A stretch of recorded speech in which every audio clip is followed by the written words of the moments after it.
Je vais vous parler des utilisateurs sur WordPress. Alors il existe, en tout cas j'ai intégré 3 grands types d'utilisateurs pour le site: l'administrateur, l'éditeur et le contributeur, chacun ayant des droits différents. Pour créer le site, j'ai travaillé en mode administrateur, qui est le mode en fait qui permet de toucher l'apparence du site. Comme on voit ici, c'est un aperçu en fait des menus. Donc vous avez apparence et extension, c'est-à-dire les plugins, donc les ajouts, ce qui apporte des fonctions supplémentaires au site, et seul l'administrateur les possède. On a le deuxième type qui est celui de l'éditeur, donc qui est comme son nom le dit, un éditeur comme en journalisme ou en librairie ou autre. Donc lui va pouvoir créer des articles et aussi du contenu de page, mais il ne peut absolument pas toucher à l'aspect du site. Et enfin, le dernier type d'utilisateur qui est le contributeur. Le contributeur, lui, il ne peut que créer des articles, il ne peut même pas en fait les publier. Pour les publier, il devra les soumettre à relecture et ce sera à l'éditeur ou aux éditeurs et par l'administrateur de accepter, donc l'un ou l'autre, d'accepter de publier en modifiant, si besoin, l'article. Donc on peut avoir plusieurs contributeurs, tout comme on peut avoir plusieurs éditeurs et plusieurs administrateurs, même si en général on essaie de limiter le nombre d'administrateurs. Donc par exemple pour l'ONIAC, on peut très bien avoir 5 ou 6 contributeurs, un ou deux éditeurs qui vont se répartir la tâche et un administrateur qui est là pour chapeauter. C'est d'ailleurs lui qui va pouvoir créer les comptes ou les supprimer au besoin. Alors, donc à travers la partie donc, du menu du profil, ce que l'on a déjà vu, j'ai créé un compte en fait contributeur, donc le plus basique de tous, et vous voyez son menu est extrêmement réduit.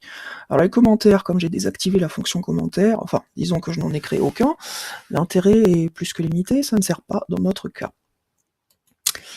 Pour ce qui est des articles, alors vous pouvez voir la liste des articles qui ont déjà été publiés et qu'il ne peut faire qu'afficher, donc il ne peut pas les modifier.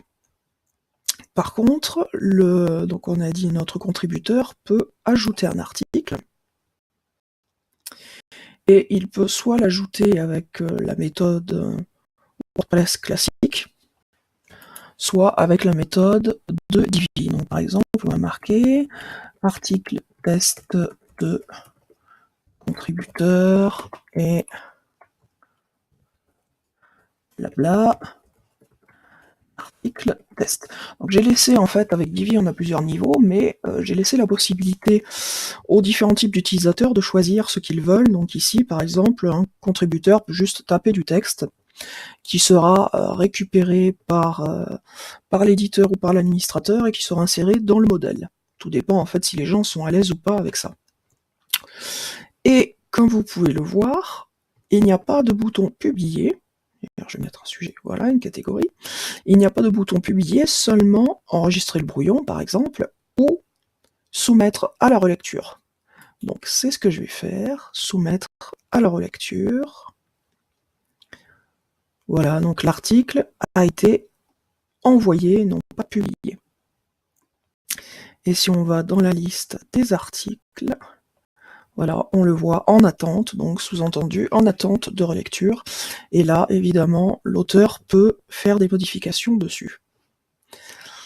Donc si on se déconnecte pour aller sur un compte d'éditeur, donc la fenêtre de connexion, alors j'ai pré-rentré en fait les codes parce que c'était plus pratique pour moi, tac, et vous voyez ici ce qu'on appelle le CAPTCHA, donc qui est un système pour s'assurer que vous n'êtes pas une machine et pas un virus ou autre qui va en fait multiplier les tentatives d'accès à votre compte avec des noms et des mots de passe. Donc ça, les machines ne savent pas encore répondre à ce type de questions aléatoires. Je dis bien pas encore. Donc c'est une sécurité qui fonctionne bien pour l'instant. Voilà, donc nous sommes dans le compte éditeur, comme indiqué là-haut, et vous voyez qu'il y a plus de droits en fait au niveau de l'éditeur qui peut voir les pages et les modifier, on voit bien modifier, et surtout ce qui nous intéresse ici, ce sont les articles, et on voit qui apparaît en premier, que l'article test est en attente de relecture. Donc là, c'est du classique, on fait modifier, on rentre dans l'article, et après toutes les modifications peuvent être faites classiquement, donc c'est-à-dire récupérer en fait cet article-là, le peu de texte qui est là, petit, hop, par exemple, utiliser et il m'a inversé, donc c'est pas grave, je vais juste déplacer. Vous voyez d'ailleurs aussi, si ça vous arrive, en fait, le module est déplacé là. Voilà, donc je peux charger à partir de la bibliothèque mon modèle, non pas page association, mais ici article. Et vous connaissez le principe, vous remplacez le texte de démonstration par le texte très réduit, s'il faut bien le dire. Et on peut le mettre à relire, là aussi, ou à publier, puisque dans notre cas, il s'agit d'un éditeur. Donc je vais par exemple le mettre à relire. Donc ça permet en fait à plusieurs personnes de travailler en même temps sur le site. Chacun peut avoir son compte et travailler sur un article, créer un article, pendant que de chez lui, un éditeur, lui, va relire un autre article, etc. Donc c'est un système assez pratique. Et si je retournais la liste, on peut le voir, voilà, donc notre article est marqué toujours en attente tant qu'il n'a pas été publié, donc validé par un éditeur ou par un administrateur du site. Alors, je me déconnecte. Et... ah, décidément, ma souris fait la difficile aujourd'hui, désolé. Et je vais me mettre sur Mairie de Lognac, donc qui est un compte administrateur. Et je rentre, ça fait faire du calcul mental, ça fait pas de mal. Hop. Voilà, donc vous voyez ici l'onglet utilisateur, qui n'existait pas avant, qui permet de gérer, donc si on veut par exemple supprimer l'éditeur ou le contributeur. Alors si je rentre dans l'éditeur par exemple, voilà le compte, donc il y a différentes options, on peut changer le thème de couleur, enfin bon, chacun a choisi. Et il y a surtout des choses importantes comme l'éditeur, l'identifiant pardon, de l'éditeur là d'ailleurs. C'est un identifiant que vous choisissez au début et qui ne peut plus être modifié, contrairement au prénom et au nom de la personne.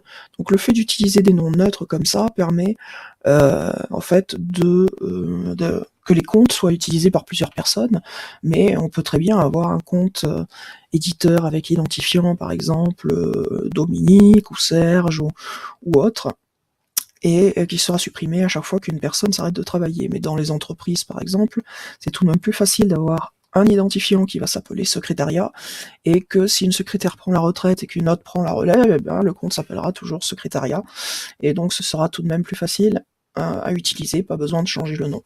C'est juste par facilité. Donc le pseudonyme est utilisé puisque c'est aussi une histoire de nom à afficher publiquement, c'est-à-dire le nom pour publier les articles. Bon, dans notre cas, j'ai supprimé le nom de la personne qui va publier les articles, puisque tout est au nom de la mairie de Lognac. Et on ne cherche pas à avoir différents utilisateurs.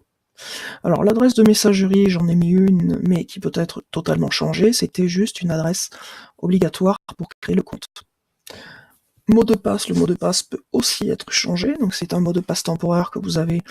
enfin que j'ai installé, mais que vous pouvez changer à votre guise, et qui est dans le fichier que j'ai créé avec la liste des mots de passe.